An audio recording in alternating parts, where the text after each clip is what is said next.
আসসালামু আলাইকুম। আমি হাফিজুর রহমান আবারও আসলাম আপনাদের মাঝে।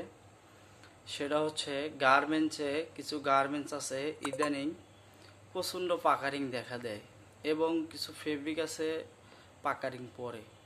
আসলে পাকারিং অনেক কারণে পড়ে, কিন্তু ম্যানেজমেন্ট যারা আছে বা কোয়ালিটি ম্যানেজার, কোয়ালিটি এজিএম বা কন্ট্রোলার, এনারা আসলে বিষয়টা বুঝতে চায় না।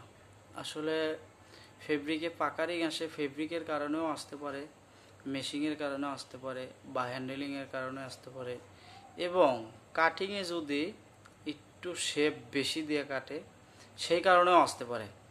আসলে বিষয়টা আপনারা আগে দেখবেন, দেখে সমাধান করবেন, তাইলে দেখবেন আর পাকারিং আসবে না।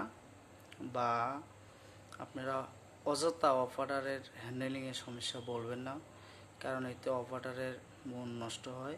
আপনারা অবশ্যই ফেব্রিক বা আপনার কাটিংয়ের সমস্যা আছে কিনা এগুলো বিষয় যাচাই করে সমাধান করার চেষ্টা করবেন।